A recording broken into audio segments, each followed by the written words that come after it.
السلام علیکم، میں ہوں طلحہ لیاقت اور آپ دیکھ رہے ہیں طلحہ ٹی وی۔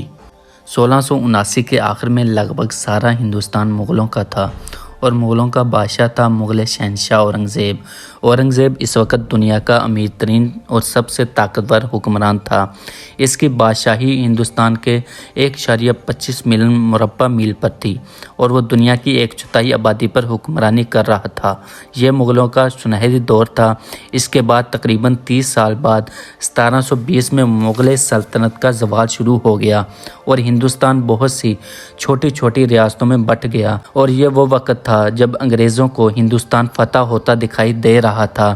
ٹیپو سلطان کی والدہ کا نام فاطمہ اور والد کا نام حیدر علی تھا۔ کہا جاتا ہے کہ حیدر علی نے جنوبی ہندوستان کے شہر اوکاٹ میں ایک مشہور ولی ٹیپو مستان کے مزار پر حاضری کے دوران اللہ سے دعا مانگی تھی۔ جب 1750 کو ان کے ہاں بیٹا پیدا ہوا تو حیدر علی نے اس کا نام ٹیپو رکھا۔ جب حیدر علی کی وفات ہوئی تو 26 دسمبر 1787 کو فتح علی خان ٹیپو سلطان تخت نشین ہوئے۔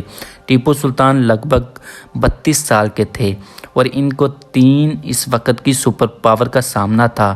ٹیپو سلطان سچے مسلمان، عظیم سپاہی تھے اور تلوار بازی، کشتی اور تیراکی میں مہارت رکھتے تھے۔ عربی اور فارسی زبان میں مہارت رکھتے تھے۔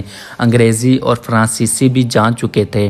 گھڑ سواری، نیزہ بازی سے خصوصی لگاؤ تھا۔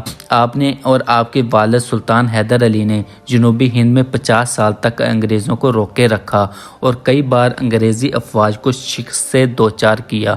آپ کی دہشت کا یہ عالم تھا کہ آپ کی وفات کا سن کر لندن میں باقاعدہ جشن منایا گیا اور آپ کو پورے اعزاز کے ساتھ دفن کیا گیا۔ آپ کی وفات کے کئی گھنٹوں بعد بھی انگریز آپ کے قریب آنے سے ڈرتے رہے۔ اس سے پہلے یہ اعزاز تاریخ میں کسی کو نہیں ملا۔ آپ کی وفات کے بعد انگریزوں نے کہا کہ اب ہندوستان کو ہمارے ہاتھ سے آنے سے کوئی نہیں روک سکتا۔ سلطان ٹیپو نے جب بھی تلوار اٹھائی انگریزوں کی نیندیں حرام کر دیں۔ ٹیپو سلطان کی بہادری کا نیپولین بھی قائل تھا۔ ان کو دنیا کا پہلا میزائل مین بھی کہا جاتا ہے۔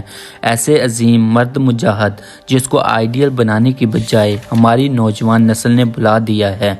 مسلم فوج، نظام اور ہندو مراٹھوں نے ٹیپو سلطان کو اپنے اقتدار کے لیے خطرہ سمجھا اور غداری کر کے انگریزوں سے ہاتھ ملا لیا۔ انگریزوں نے فروری 1792 میں نظام اور مراٹھوں کی مدد سے پھر سرنگا پٹم کا محاصرہ کر لیا۔ ٹیپو کے ساتھی میر صادق، پونیا، قمر الدین اندر سے انگریزوں سے ملے ہوئے تھے اور انگریزوں کے پاس اس وقت 50,000 سپاہی تھے اور ٹیپو سلطان کی فوج صرف 30,000 تھی۔ انگریزوں نے مسور کی سلطنت سرنگا پٹم پر حملہ کر دیا اور قلعے کی دیوار توڑ کر اندر داخل ہو گئے۔